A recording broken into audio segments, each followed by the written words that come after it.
행사는 시간 관계상 먼저 우리 이재명 후보님의 인사 말씀을 짧은 시간 동안 들어보시고 이어서 질의응답 시간을 갖도록 하겠습니다. 여러분들 평소에 궁금한 거나 앞으로 우리 지역 발전을 위해서 어떤 일을 하실지 기탄 없이 질문해 주시면 감사하겠습니다. 우리 이재명 후보님은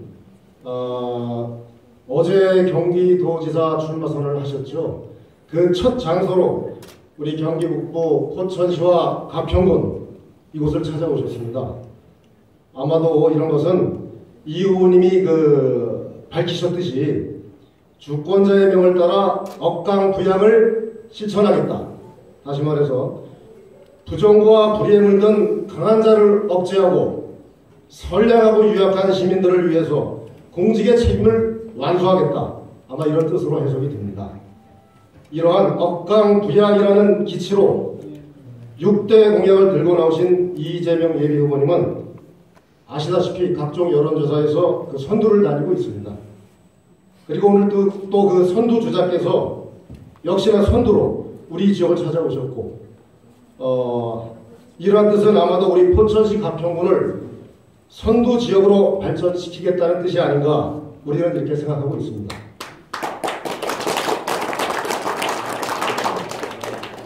지금부터 우리 유력한 경기도지사 후보이신 이재명 예비후보님을 모시고 인사 말씀을 듣겠습니다.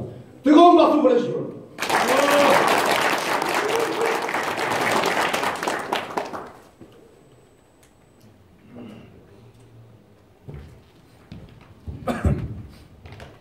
네, 안녕하세요. 이재명입니다. 반갑습니다.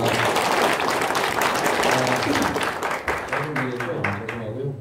좀 짧게 드리고 싶은 말씀을 몇 가지만 드리고 여러분들 하실 말씀이나 의견 듣도록 하겠습니다.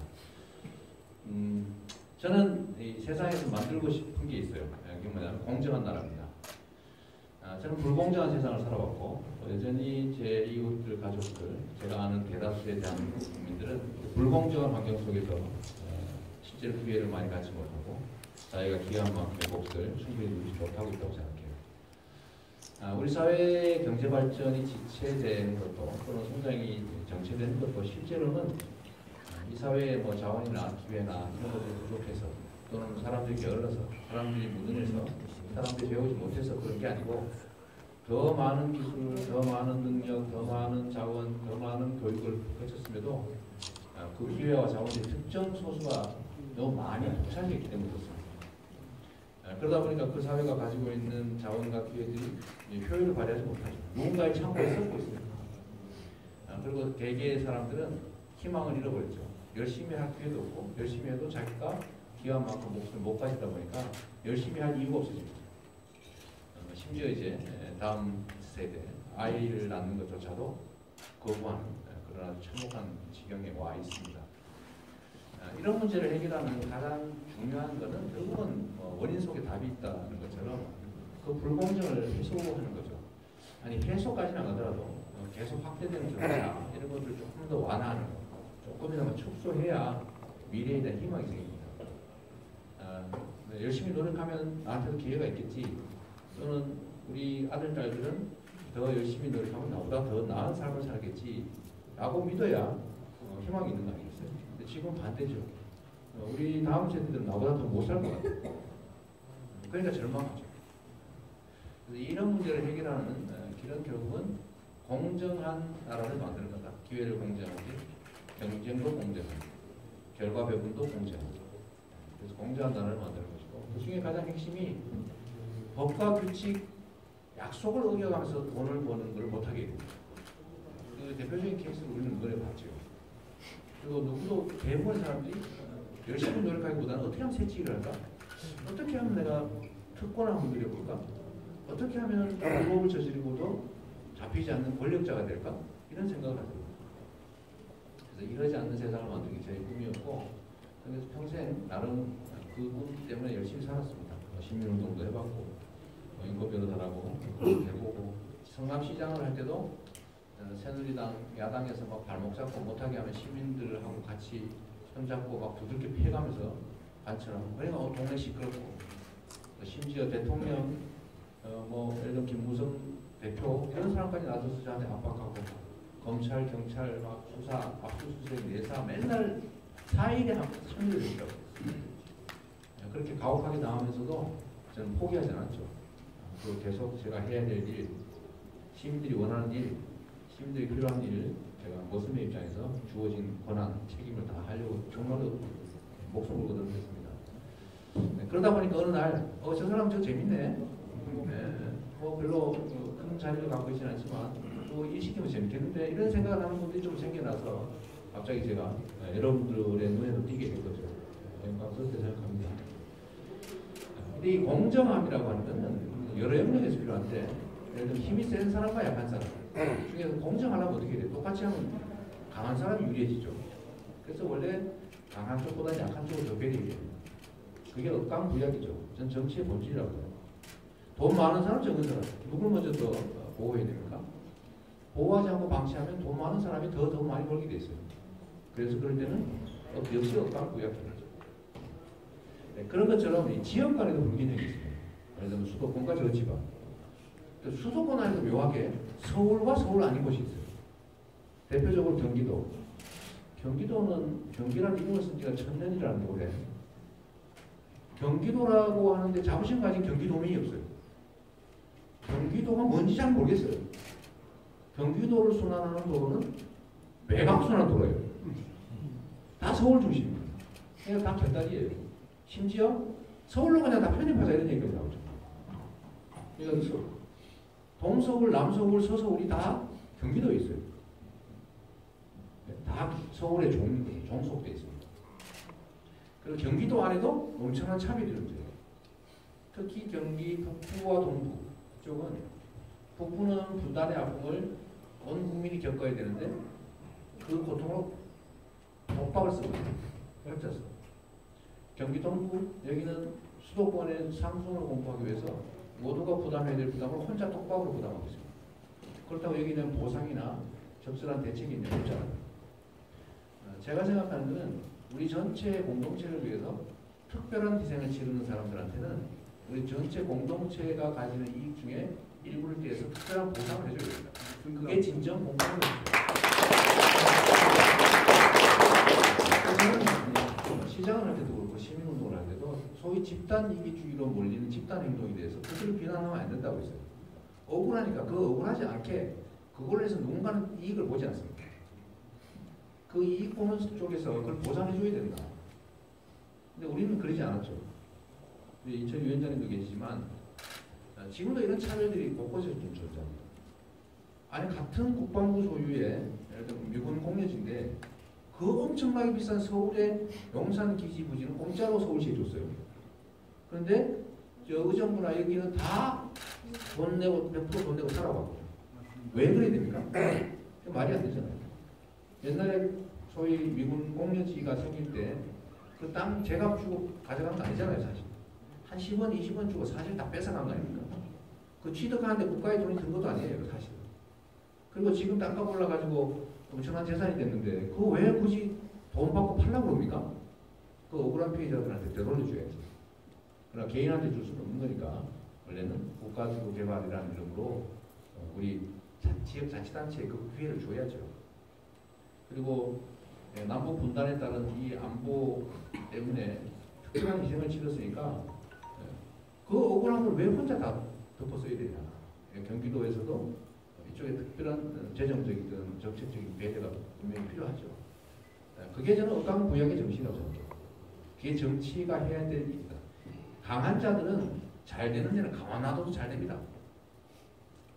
약한데, 힘없는데, 남들이 눈길 주지 않는 곳에 눈길 주고 지원하고 배려하는 것이 바로 정치죠.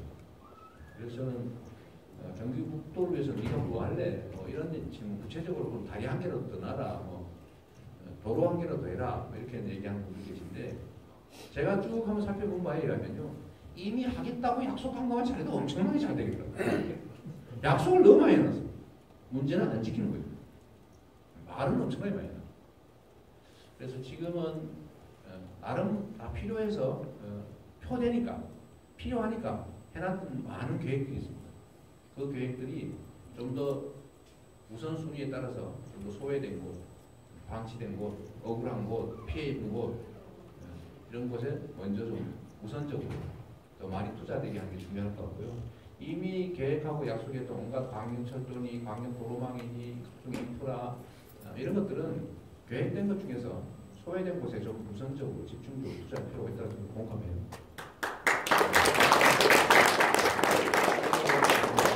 여러분들 질문이나 의견을 듣는 시간을 가질 텐데 제가 우리 이철희 위원장님이나 여러 이번에도 후보가 좀 많이 생겼다고 생각하고 다니는데 양평, 가평, 포천, 연천 얼마나 어렵습니까? 그 어려운 속에서도 민주당의 이름으로 현장에서 꿋꿋하게 민주당을 지켜온 그리고 민주당의 승리를 위해서 애쓰신 여러분들이 있어서 민주당이 오늘 대한민국의 집권 세력이 된 거죠. 여러분들의 희생이 제일 컸다 이렇게 생각하고 정말로 감사하게 생각합니다. 저는 시민운동도 했고 정당에 들어온 지도 제가 10몇 년이 됐는데 2005년에 입당했으니까요. 근데 그때마다 제가 느낀 게 있습니다. 제가 정말로 운이 좋아서 시민단체 활동할 때는 시민단체 회원들이 회비 5,000원씩 만원씩 내고 집회에서는 열심히 구호외치고 유물을 배포하고 치열하게 싸운 결과가 결국은 다 나한테 왔더라고요. 이게 엄청나게 미안했습니다. 저는 대표를 맡은 일은 없어요. 일부러 안 했어요. 그러니까 간사, 사무장 이런 거 있는데 나중에 보니까 언제나 그게 마치 대표처럼 되더라고요. 그런데 당이 들어와서도 저는 좋은 지역에서, 성남 좋은 지역이거든요. 경기 남부의 좋은 지역에서 시장 당선돼서 민주당의 이름으로 시정 열심히 해서 또 인정받는 정치인이 나름 됐는데 그 속에도 역시 현장에서 열심히 활동하는 당원들의 헌신과 기여가 있었던 겁니다. 꽃이 하나 피우기 위해서는 정말 뿌리, 줄기, 잎의 역할이 크잖아요. 근데 그 줄기와 뿌리와 잎의 역할을 한 존재들은 잘 인정을 못 받죠. 웬만하면 확 그냥 안 해버리고 그럴 것 같은데도 끊임없이 이런 포천, 연천, 양평, 가평 이런 지역에서 민주당의 이름으로 열심히 활동하시는 여러분들 보면 정말 고맙다는 말씀, 죄송하다는 말씀 꼭 드리고 싶었습니다. 이번 지방선거는 정말로 중요한데 경기 북부에서 이기면 이기는 거고 경기 북부에서 지면 지는 거더라고요. 그러니까 여기가 정말 또 중요한 거죠. 여러분들 큰 역할 해주시기 바라고 저는 앞으로 그렇게 좀 됐으면 좋겠다는 생각을 갖고 있습니다. 권한과 예산을 가지고 있는 소위 이 공직자, 그 권력자가 누구를 위해서 그 권한과 예산을 쓰느냐에 따라서 세상이 천국이 되기도 하고요. 지옥이 되기도 합니다. 그 최종 책임자에게 정말로 엄청나게 달려있습니다. 운명이 달려있습니다. 잘하냐 못하냐 따라서. 정말로 잘 골라야 되고 잘 고른 다음에 잘하도록 끊임없이 감시하고 견제해야 되고 잘못하면 내쫓을 생각해야 되고 또 잘하면 정말 칭찬해주고 이렇게 해서 능력 있고 깨끗한 우리 세상의 기준으로 말하면 진보 개혁 진영의 성공을 좀 우리가 한번 보여주면 좋겠습니다. 여러분들이 지켜줘야 가능할 것 같아요. 여러분들한테 감사하다는 말씀으로 제 모든 말씀 이걸로 끝이겠습니다. 감사합니다.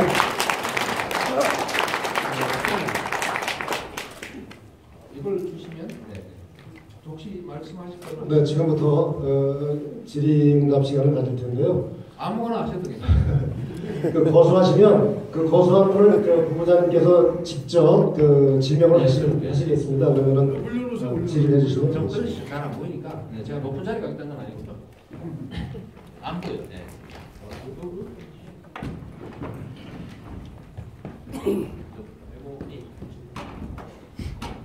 네, 감사합니다. 네, 질문사항이 있으신 분은 거수해 주시면 감사하겠습니다. 아무거나 막 물어봐도 되는 게 제가 물어보면 모른다는 겁니다. 뭐 안전할 필요 없잖아요. 말씀하시죠. 예. 마이크 좀 갖다 주시기 바랍니다. 예, 맨 앞에 우리 정진구 의원. 네, 안녕하세요. 반갑습니다. 저는 가평에서 도수 출마를 준비하고 있는 정진구입니다. 방금 전에 우리 저 이재명 후보님께서 공정한 나라, 공정한 기회를 가질 수 있는 공정한 사회를 만드는 것이 목표라고 하셨는데 저는 이게 사람에게만 국한돼서는 안 된다고 생각을 합니다. 저희 지자체에도 공정한 기회를 주셔야 된다고 생각합니다. 뭐 잘 아시겠습니다만 우리 가평은 각종 규제로 인해서 발전할 수 있는 그런 기회마저 박탈당하고 있습니다. 손발을 묶어놓은 채 주는 예산이나 받아서 너희는 그냥 주는 돈이나 먹고 살아라 하는 정책인데 저는 이런 불공정한 이런 지자체마다 경쟁할 수 있는 구조를 공정하게 경쟁할 수 있는 구조를 만들어 주셔야 된다고 생각합니다. 이건 사실 지방자치의 본질을 훼손하는 겁니다. 스스로 잘 살 수 있는 우리 가평만의 그 특성을 살려서 발전할 수 있어야 되는데 2중 3중의 규제로 저희는 뭐 한 발짝도 나올 수가 없습니다. 또한 이것이 동북권 국회의원들 말고는 전부 비수도권이나 수도권 국회의원들 전부 다 반대하고 있기 때문에 저희가 어떤 입법활동을 통해서는 절대로 해소할 수가 없고 도지사님이 여기에 대해서 많이 연구하셨을 텐데 여기 특단의 어떤 대책이 계신지 도지사가 된다면은 가평 어떻게 해주시겠다는 건지 한번 말씀해 주시면 고맙겠습니다. 감사합니다. 아까도 제가 말씀드렸는데 하겠다고 하면 다 있는데 실제 되는 건 없어요. 우리 이명박 전 대통령이 747 뭐 이런 아주 황당무계한 온갖 공약이라고 하시고 마구 해놓고 난 다음에 나중에 누가 뭐라고 그러니까 선거 때는 무슨 말을 못하나? 이렇게 공식적으로 얘기한 일이 있습니다. 또 얼마 전에 김성태 대표가 그랬던가 공약 다 지키면 나라 망한다. 그런 약속을 왜 했습니까? 이게 거짓말 대회였던 거죠. 국민들은 사실 공약을 믿지 않아요. 저도 안 믿는 거 압니다. 그래도 안 할 수 없으니까 하는 게 공약인데 저는 안 그러려고 해요. 저는 성남에서 아예 안 그랬고 저는 말한 건 꼭 지켜야 되고 지킬 수 있는 건 약속한 건 꼭 지킨다. 그래서 많이 싸웠어요. 제가 하려고 그러면 막으면 좀 진짜 목숨 바쳐 싸워서 관찰하고 별짓 다 했습니다. 그런데 경기 북부 또 가평은 이제 경기 동부의 상수원 규제가 주되는 거죠. 뭐 적경지 규제도 좀 있긴 하고 자연보존번역이라는 이름으로 가평 건너 강만 건너 가면은 거기 또 괜찮아 그죠? 이게 역차별이거든요. 수도권이라는 이름으로 사실 역차별을 받고 있는 이게 불합리한 규제죠.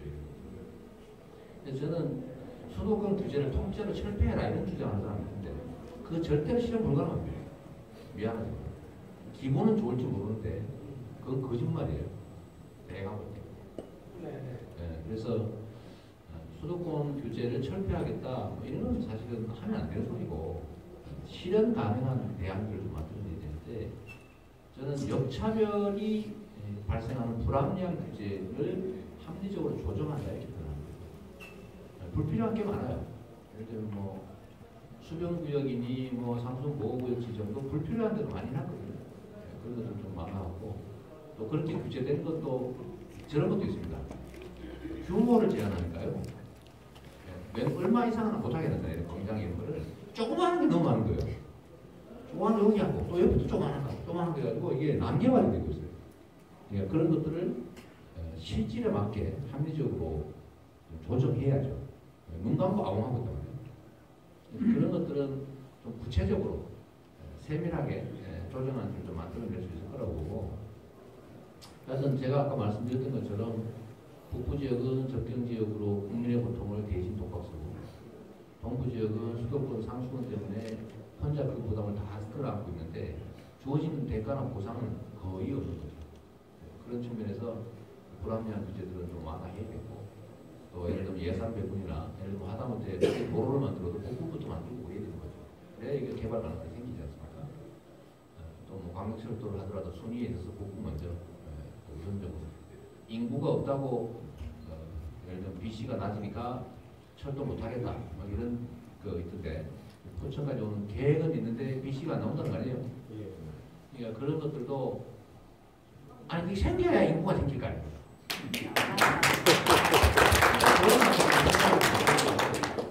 왜냐? 그건 똑같은 조건에서 경쟁을 했기 때문에 이게 아니고 억울한 부담을 해왔던 거니까 특별한 피해에 대해서 특별한 보상이 필요하다라는 제가 한 대원칙입니다.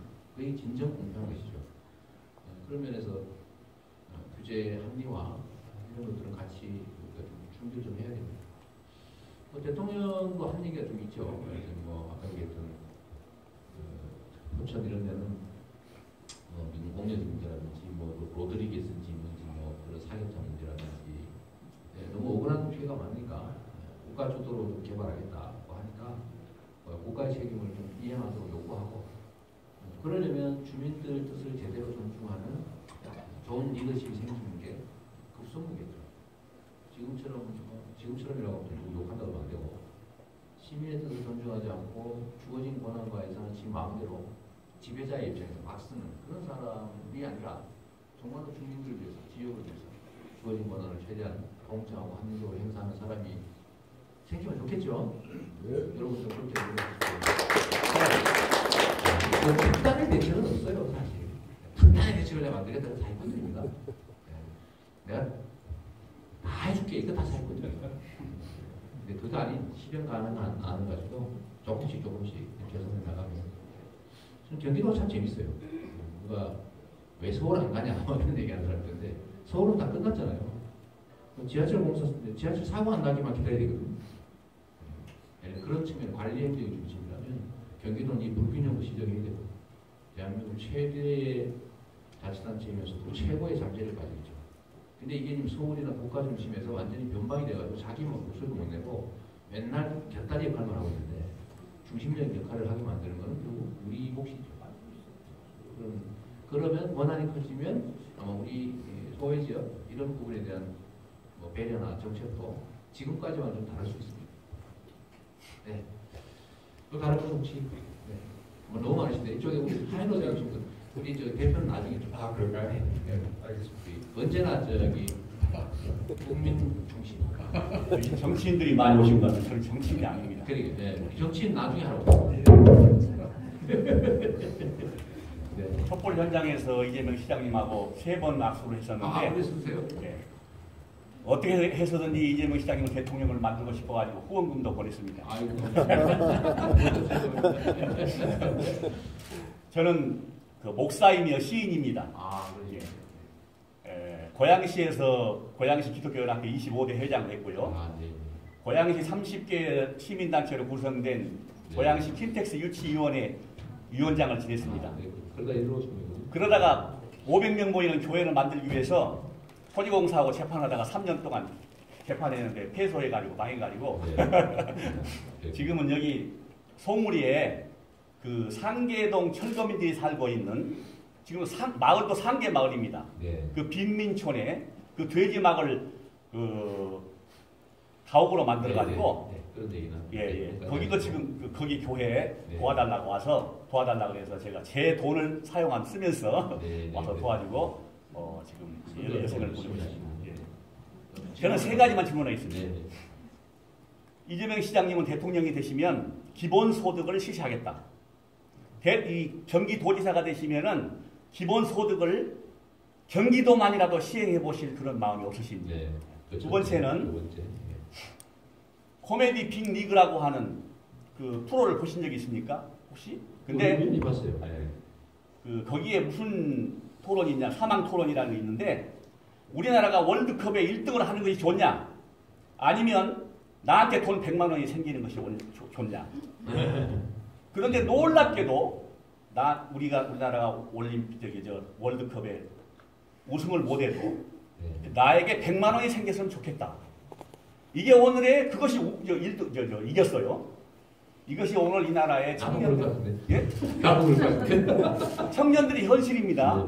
그래서 제가 기본소득에 대해서 말씀드린 거고 두 번째는 두 번째요. 그게 기본소득에 포함된 거니까. 두 번째는 우리나라는 장애인에 대해서 굉장히 차별합니다. 공공기관에 가면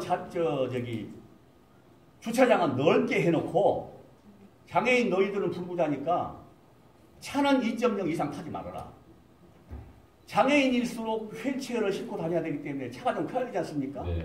혜택을 그런데 조그마한 차이만 준다. 2.0 이하는 면세를 해주고 2.0 이하는 면세를 해주지 않습니다. 네.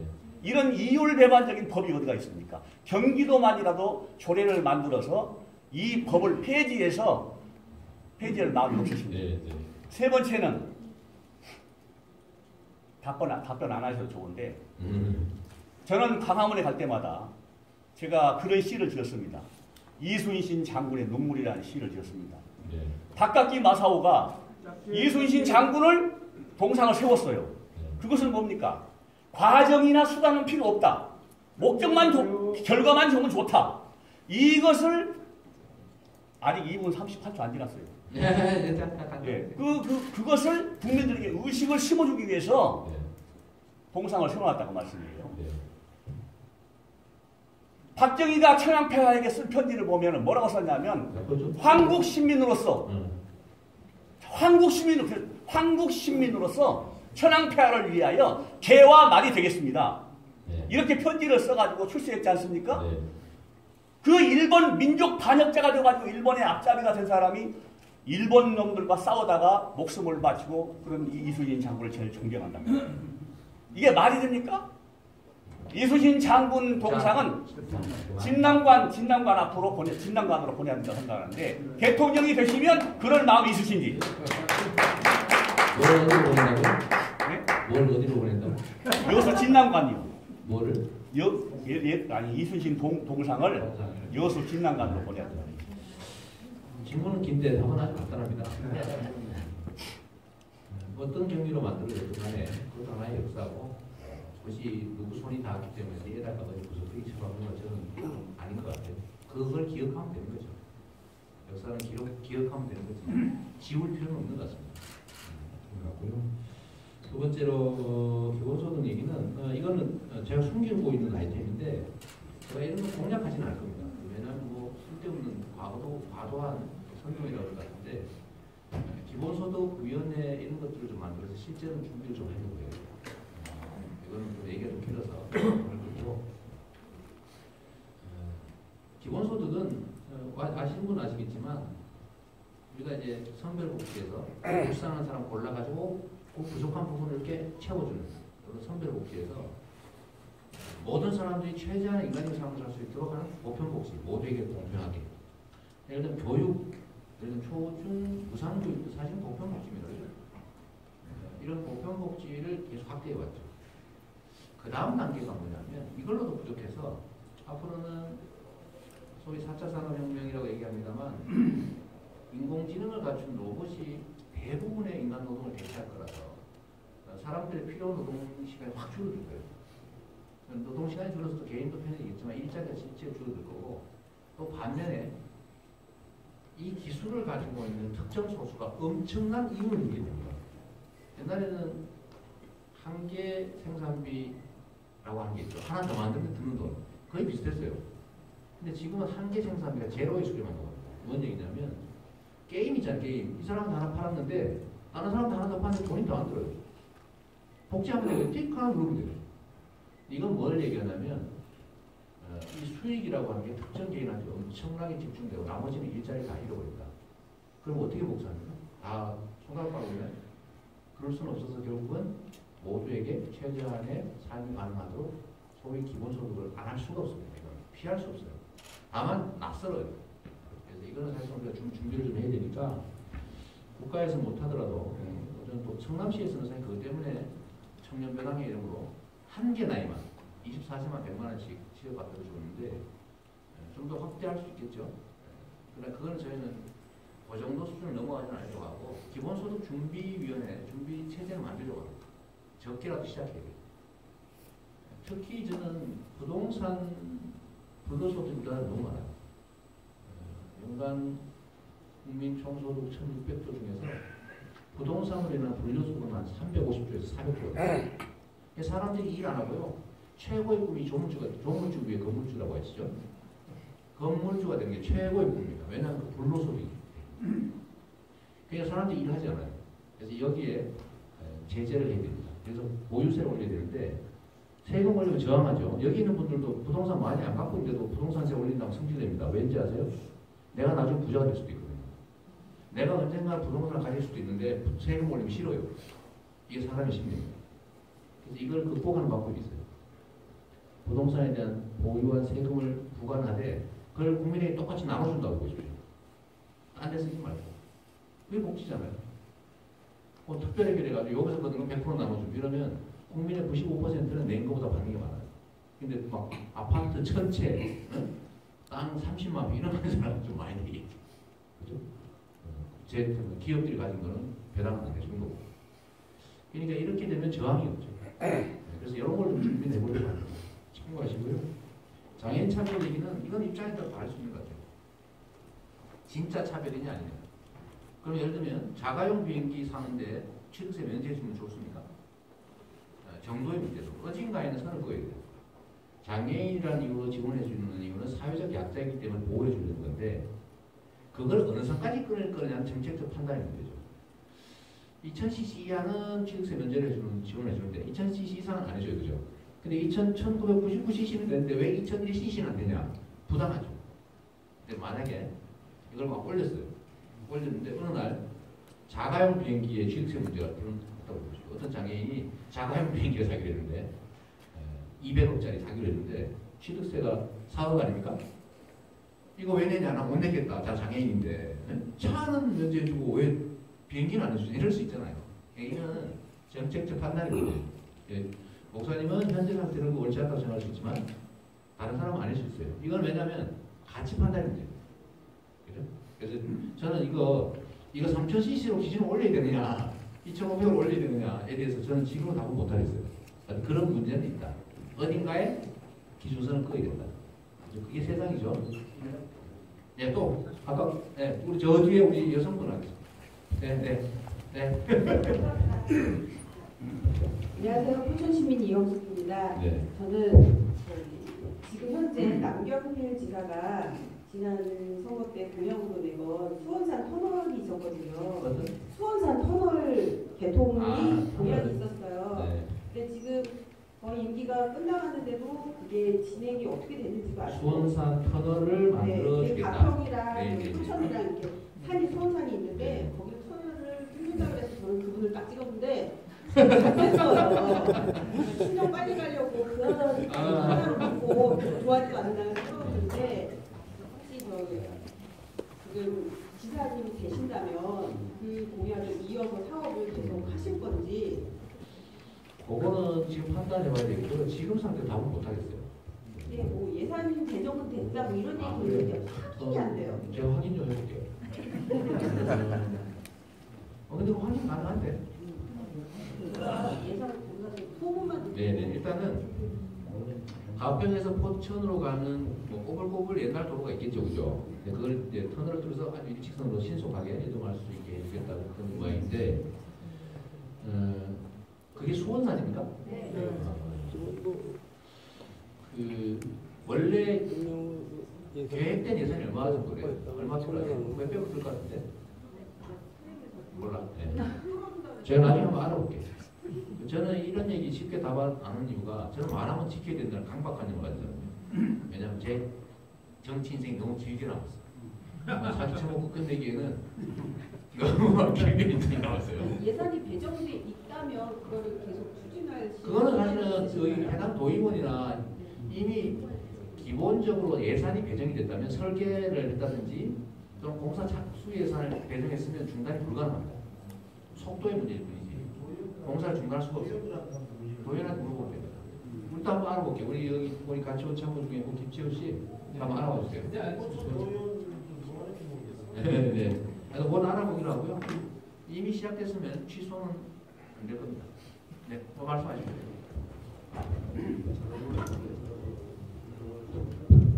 이동현 민주당 협의회장을 맡고 있는 김영석입니다. 네, 제가 지역에 관한 것하고 우리 포천시에 관한 것 두 가지 짤막하게 질문을 드릴 겁니다. 당선되시면은 아까 그 사격으로 인한 여러 가지 공해에 대해서 우리가 많은 손해를 보고 있는 우리 주민들을 위해서 이동의 도평리에 저는 살고 거주하고 있는데요. 아마 소음으로 인해서인지 아니면 환경 오염과 유해 물질로 인해서인지 몰라도 장애인이 한 집 걸쳐서 한 사람씩 있는 실태입니다. 혹시 당선되시면 말로만 사격으로 인해서 독박을 쓰는 동네로 그냥 내버려 두지 마시고 역학조사를 해서 사격으로 인한 주민에게 미치는 영향 이런 것들을 조사해서 어떻게 적절하게 대처를 해 줄 수 있는지를 답변해 주시기를 바라고요. 두 번째, 인구 유입에 대한 고관이 있으시면 어떤 생각으로 우리 포천을 인구를 좀 증가시킬 수 있는 생각을 갖고 계시는지 두 가지만 묻고 싶습니다. 엄청나게 어려운 질문을 드리셨어요. 일단 저기 두 개, 승리 사격장인가 하고 로드리게스 사격장인가 두 개가 포천에 제일 심각한 문제인 것 같더라고요. 도비탄인지 뭔지 막 날아와서 지금 밑에 떨어지고 막 그러는 거 저도 뉴스에서 많이 봤는데 일단 너무 불안하고 하니까 두 가지 측면의 문제를 좀 풀어야 될 것 같습니다. 아까 말씀하셨던 대로 환경 오염인지 시끄러워서인지 모르지만 어쨌든 혹시 장애인 출산율이 높은 이게 사실인지 또 그게 만약에 그 사격장이나 그 영향으로 이런 것인지 그거는 만약 실제로 그렇다면 확인할 필요가 있겠죠. 두 번째로는 일종의 보상 체계, 대비 체계가 필요한데 저는 그 사격장 없으면 제일 좋겠다는 생각을 하죠. 물론 이거 없을 수는 없지 않습니까? 남북이 대치하고 있고 사격 연습을 해야 전쟁이 대비하고 전쟁을 잘 대비해야 사실 진짜 평화가 지켜지는 거니까 그리고 불가피한 측면이 있는데 그에 대해서 억울한 피해를 입는 주민들이 있으면 안 되겠죠. 그죠? 가능한 대안들, 예를 들어 누구 얘기로는 방탄벽이라도 세워라, 안 날아오게 이런 얘기도 있고 그긴 한데 그런 것들을 포함해서 일부에서는 이주시켜라, 매칭되지도 않는데 시골집 새로 지어가지고 옮기는데 돈 얼마 드냐? 사실 맞는 말이죠. 사실 근본적인 해결책을 만들기 어려운 그것도 하나의 대안인 것 같아요. 제가 얼마 안 될 겁니다. 양수 얼마나 됩니까? 그 피해 지역이? 도평리 쪽에는 한 400가구 되고요. 총알 날라오는 그 범위네. 특별히 도평리는 사격장에서 포탄이 지나가는 지역입니다. 위로 중간에 떨어지는 않는 거죠. 근데 400가구 정도, 수백 가구 정도면 사실 이전 비용으로 치면 크진 않아요. 국가 비용으로 치면. 그런 것도 한번 고려를 해봐야 될 것 같습니다. 인구 유입 보관이 뭐냐? 이 포천이 경기도에서 가장 소외된 지역이죠. 제가 보기엔 다음으로 연천. 가평은 그런 대로 조금 나은 것 같아요. 왜냐하면 자연 풍광이 좋아가지고 다시 이제 복귀하는 인구가 꽤 있는 것 같습니다. 근데 이 포천은 보니까 이거 안돼 소문하면 안 되는데 이미 다 알고 있어요, 전문가들은. 저는 얼마 전에 알았어요. 미세먼지 농도가 제일 높아요. 수도권에서. 정말 웃기는 일인데 원인이 꽤 여러 가지가 있더라고요. 북한에서도 많이 온대요. 그리고 여기 화력발전소, 그 다음에 이 무허가 공장, 영세 공장들 이런 데서 막 태워오는 거예요. 농작물 태우는 거. 찜질방도 많다면서요. 뭡니까? 숯가마, 음식점 이런 것들인데 농작물 태우는 거 이런 것도 많은데 하여튼 아까 그래서 제가 화력발전소 거기도 갔다 왔는데요. 일단 삶의 환경이 좋아야 되겠죠. 원래는 자연환경이 좋다고 지금 오는 유인이 제일 많은데 그게 제일 나쁘다니까 아주 황당한 일이 벌어진 거예요. 두 번째는 먹고 살 수 있어야 되겠죠. 저는 여기에 경기도 남부 지역처럼 첨단 산업단지를 막 유치한다. 누가 그런 얘기 할지 모르겠는데 제가 보기엔 그거 어렵습니다. 기업들 보고 오라 그런다고 오겠어요? 거기가 훨씬 더 돈 벌기 좋은데 기업도 철저히 돈 때문에 그런 거니까 오랜다고 오고 빈다고 오지 않습니다.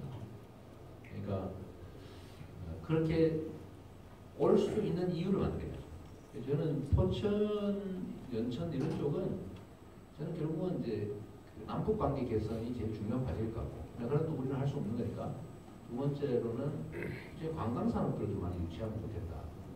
뭔가 좀 스토리도 만들고 이렇게 해서 그런 것. 그다음에 지금 현재 하고 있는 섬유, 피어기니 이런 거 좀 더 친환경적으로 할 수 있게 지원해 주는 것, 미세먼지를 줄이거나 이런 것들을 좀 다방면에서 조금씩 많이 해야 될 것 같아요. 저는 정책을 할 때 느끼는 건데 한 방은 없다. 보통 한 방을 잘 노리잖아요. 제가 문재인 대통령님한테 똑같은 얘기거든요. 지금부터 반집승부입니다. 제가 성남에 오실 때도 얘기했어요. 그분이 바둑을 두세요. 저도 이제 바둑을 조금 두는 사람이라 얘기가 그런 게 쉽잖아요. 지금부터 반집승부라서 반패를 이겨야 됩니다. 아주 미세한 영역에 조금씩 성과를 만들어서 쌓아야지 대마 잡아가지고 한 번에 확 성과를 내겠다. 이거 불가능하다. 국회가 말을 들을 수도 없고. 근데 그거는 국회뿐만이 아니라요. 똑같은 것 같아요. 제가 성남시정을 하면서 느끼는 게 작은 걸 많이 잘해야 됩니다. 포천이 발전하기 위해서 여기에 첨단 산업단지를 유치해가지고 이건 이명박이 가는 소리고 우리는 진짜 필요한 것 작지만 각 영역에 필요한 것들을 해나가는 것. 기반시설 확보 순위라도 막 당기고 환경이라도 깨끗하게 하고 동네 청소하는 거 정말 좋아하거든요. 여러분들은 어떤지 모르겠는데 성남시는 가면은 그 고속도로 겉면에 쓰레기도 시에서 다 치웁니다. 그리고 종이 막 날리고 그러잖아요. 제가 다 치우라고 그래요. 없어요. 깨끗한 거. 눈도 제일 잘 빨리 쳐요. 전국에 소문났어요. 그래 시장이 칭찬을 받잖아요. 새벽에 나가면 눈 닫혀 있어요. 왜냐면 밤새고만 거예요. 오면 좀 미안하지만 그런 작은 변화들이 모이니까 칭찬을 받아요. 환경 좋아져요. 시민들의 만족도도 올라가요. 돈이 많이 들어가지고 복지 도시가 된 게 아니에요. 그래서 인구 유입 방안이 화끈하게 있냐? 좀 그렇게 말씀드릴 수가 없다는 거. 그러나 작은 거, 예를 들면 정말로 시민 그 다음에 지역을 생각하는 행정 책임자를 뽑는 거, 또 정치인 뽑는 거 여기서부터 시작되는 거죠. 그 사람들이 열심히 일하고 조금씩 각 영역에 정말로 세밀하게 신경 쓰고 조금씩 바꿔서 쌓이면 저는 진짜 좋은 동네가 될 수 있다는 거죠. 도 단위에서는 당연히 가장 소외된 것이고 가장 억울한 지역이니까 저는 억울한 걸 되게 중시하거든요. 누구도 억울하지 않습니다. 도 지역으로 보면 제일 억울한 데죠. 제일 소외된 건 사실인데 소외됐다는 이유로 반드시 보상해야 되는 건 아닙니다. 근데 억울한 건 보상해야 돼요. 억울하죠. 그러니까 여기는 각별한 좀 우선적 정책적 배려가 있어야 된다 말씀을 드리고 내가 뭐 이렇게 하겠다 저렇게 하겠다 그러면 그 선거법위반이라네요. 여기도 아무 상관이 있을지도 몰라. 그러니까 그거는 알아들으시면 좋을 것 같아요. 네, 또 다른 분. 이번 이쪽 가겠습니다. 네, 이쪽 가시죠. 네, 우리 앞에 아버지 대신 오셨다는 따님이 선거운동 단신하고. 안녕하세요. 조영춘 시의원 후보자 딸 조석영입니다. 네, 조영춘 시의원 후보의 저의 질문은 최저임금 인상으로 일자리가 줄고 있습니다. 최저임금 인상과 청년 실업에 대해서는 어떻게 생각하는지 알고 싶습니다. 네. 여기는 왜 질문 수준이 이렇게 높아가지고 힘드시겠네요. 아까 제가 의정부 시장을 갔더니 거기서 똑같은 말씀을 하세요. 최저임금을 올려서 역세 자영업자가 너무 어렵다. 반사하기 힘들다. 이런 얘기 하더라고요. 그런데 그런 고통이 있긴 한데 일시적인 혼란과 고통이 따르긴 한데 꼭 겪어야 될 일입니다. 제가 예를 이렇게 들었어요. 사과나무를 심어가지고 매년 사과가 달리잖아요. 근데 그거를 품질이 나빠지기 시작하면 그걸 베고 새로 심어야 되는데 베고 새로 심으면 2, 3년 동안 수확이 안 되죠. 그럼 2, 3년 동안 굶어야 됩니다. 근데 그게 아까워서 사과나무를 계속 달리면 계속 놔둬요. 옛날 농부예요. 옛날 농부는 그랬어요. 사과가 능금이 될 때까지 계속 놔뒀어요. 근데 요즘 농부들은 그렇지 않아요. 몇 년 해서 수확하고 난 다음에 바로 베버려요. 그렇게 하는 게 한 2, 3년 수확을 못하고 새로 심더라도 전체를 보면 훨씬 더 이익인 거예요.